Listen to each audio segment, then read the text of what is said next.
Psychic की आत्माओं से बातचीत। इसकी अगली कड़ी में जब साइकिक ने आत्मा से उसका नाम पूछा तो जवाब आया, गिरधारी लाल। आपकी मृत्यु कब हुई थी? 1902। अपनी मृत्यु से पहले आप कहाँ रहते थे? उदयपुर, राजस्थान। आपकी मृत्यु कैसे हुई? दिल का दौरा पड़ने से।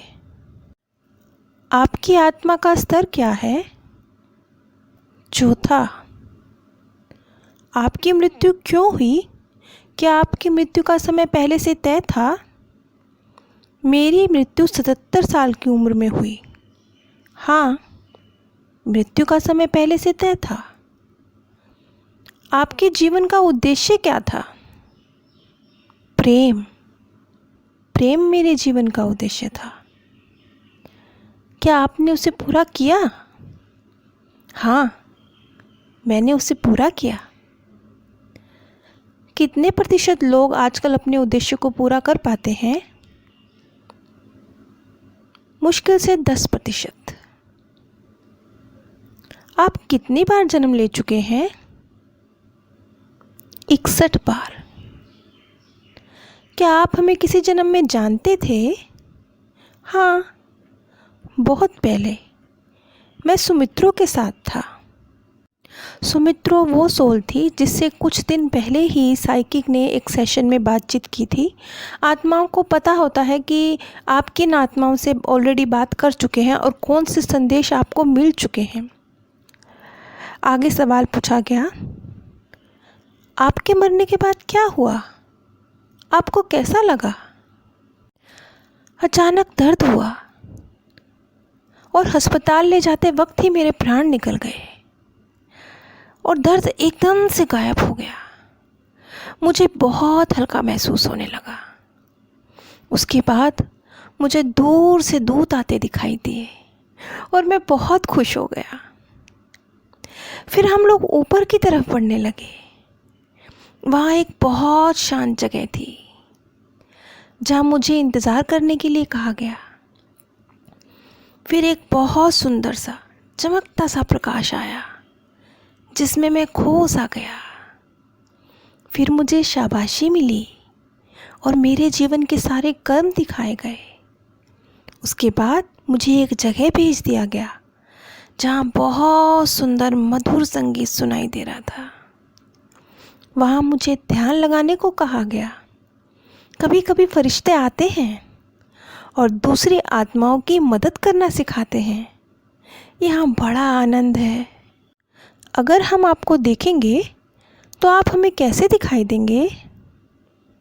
एक प्रकाश बिंदु, मध्यम से थोड़ा ज़्यादा चमकीला। जब आपकी मृत्यु हुई तब क्या आपने कोई सुरंग देखी या प्रकाश देखा? हाँ, मैंने प्रकाश देखा। क्या आप मृत्यु के तुरंत बाद चले गए थे? हाँ, तुरंत बाद। क्या आपका कोई मार्गदर्शक है? हाँ, जो चमकीला प्रकाश मैंने आपको बताया था वही मेरे मेंटर हैं। क्या उन्होंने आपके साथ आपके जीवन के विषय में बात की? हाँ, मेरे मार्गदर्शक ने और दूतों ने, उन्होंने मेरे जीवन के विषय में बातचीत की। क्या आपने अपने मार्गदर्शक से भी ज़्यादा चमकीला प्रकाश देखा है? क्या देवता होते हैं? हाँ, मैंने और भी ज़्यादा चमकीला प्रकाश देखा है। देवता सुप्रीम के बहुत पास होते हैं और उनका तेज बहुत ज़्यादा होता है। जिस देवता को आपने देखा उसका नाम क्या था?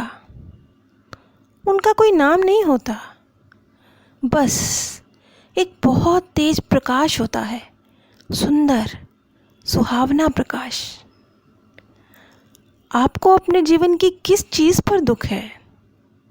नहीं है, कोई नहीं है। क्या आप कहीं पर भी जा सकते हैं, किसी भी स्तर पर? मैं यहीं खुश हूँ, कहीं और क्यों जाऊँ? क्या आप जाना चाहेंगे तो निचले स्तरों पर जा सकते हैं? हाँ, जा सकता हूँ। आप अब क्या करते हैं? आपका वक्त कैसे कटता है? मैं दूसरों की मदद करता हूँ और ध्यान भी लगाता हूँ। आपके आसपास का माहौल कैसा है? यहाँ बहुत शांति है, बहुत शांति। अगला सवाल था, दूसरी आत्मा ने हमें बताया था कि चौथे स्तर पर रंग बिरंगी नदी है, झरने हैं। आप उन्हें बिना आँखों के कैसे देख पाते हैं? इस पर जवाब था, हम देख सकते हैं। तरंगों का अनुभव करना भी तो देखने के जैसा है। सब कुछ अनुभव की ही तो बात है। समझाना मुश्किल है। जब सब कुछ शांत होता है तो पत्ते का हिलना, पेड़ का बढ़ना ये भी सुनाई देता है। अगर हम देख नहीं पाते तो कैसे पता चलता कि कौन कितना चमकीला प्रकाश है? आपका अगला जन्म कब होगा? अभी तक तय नहीं हुआ है। क्या आपने तय कर लिया है कि अगले जन्म में क्या करना है? नहीं, अभी तक तय नहीं हुआ है। आप दुनिया को क्या संदेश देना चाहते हैं? शांति और सौहार्द का। ये सेशन तो यहीं ख़त्म हुआ।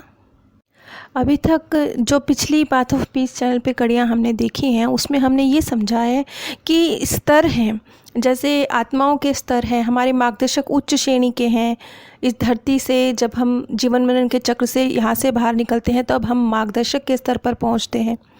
उसके बाद हमारे गुरुजन हैं और ऊंचे स्तर हैं, और ऐसे ही सीढ़ियाँ चढ़ते चढ़ते एक दिन हम उस सुप्रीम सोल के पास, परमात्मा के करीब पहुँच जाते हैं, जहाँ बहुत शांति है, बहुत सुकून है। लेकिन अब इतनी गहराई से यहाँ नहीं बताया गया, बल्कि इससे ज़्यादा डिटेल में हम पिछली कड़ियों में अब तक समझ चुके हैं। लेकिन ये बात निकल कर ज़रूर आती है कि वो एक सुप्रीम पावर है जिसके करीब जाने को सभी आत्माएं बहुत ही एक ललायत रहती हैं कि वो उसके करीब पहुँचें और उसमें समा जाएं। और जैसे जैसे आत्माएं उस सुप्रीम पावर के करीब पहुंचती जाती हैं, उनका तेज, उनका प्रकाश बढ़ता जाता है। अगर हर व्यक्ति ये समझ जाए कि जीवन सिर्फ इतना सा नहीं है जितना सा हमें दिखाई दे रहा है, जितना हम इन आँखों से देख पा रहे हैं, जीवन इसके बाद भी है। और उस समय पर ये महत्वपूर्ण है कि आप इस धरती पर कैसा जीवन जीकर आए हैं, और वो बहुत बहुत महत्वपूर्ण है। क्योंकि इस धरती का जीवन का वक्त तो बहुत छोटा सा है, 80 साल 90 साल। लेकिन इस छोटे से वक्त में जो आपको अचीव करने का मौका मिलता है, उससे आप अपने कई जन्मों को, हज़ारों सालों को, लाखों सालों को, अपने स्तर को ऊंचा कर रहे हैं, बहुत कुछ हासिल कर रहे हैं। इसीलिए तो आत्माएं बेचैन रहती हैं इस धरती पर जन्म लेने के लिए, ताकि वो बहुत तेज़ी से जंप लगा सकें। लेकिन जैसा कि हमने देखा कि यहाँ पर इस सोल के द्वारा भी जानकारी दी गई कि करीब 10% आत्माएं ही आज के समय में अपने जो उद्देश्य हैं उनको पूरा कर पाती हैं। तो ये बहुत ही कम नंबर है, यानी कि बहुत कम आत्माएं हैं जो अपने उद्देश्य के करीब पहुँच पाती हैं। तो मैं तो ये समझती हूँ कि आप सब लोग जो ये वीडियोस देख रहे हैं और सही मायनों में इस चीज़ को समझ रहे हैं, हम सब अपने स्तर को ऊंचा कर पा रहे हैं, और इसके लिए हमारे मार्गदर्शक हमारे साथ हैं। ये एक परमात्मा की ब्लेसिंग हमारे साथ है कि हम अपने स्तर को ऊंचा करने लायक कोई कार्य कर पा रहे हैं। नीचे डिस्क्रिप्शन बॉक्स में मैंने आप सभी के साथ अमेज़ॉन का लिंक शेयर किया है। अगर आप इस लिंक के माध्यम से कुछ भी परचेज़ करते हैं तो बिना कोई आर्थिक नुकसान उठाए भी आप इस ज्ञान के प्रसार में सहयोग दे सकते हैं और लाखों लोगों के दिलों से निकलती सच्ची दुआओं के हकदार बन सकते हैं। आप सभी पर परमात्म सौंदर्य, प्रेम और आनंद सदैव बरसता रहे। आप सभी दिव्य परम धाम में स्थान प्राप्त करें।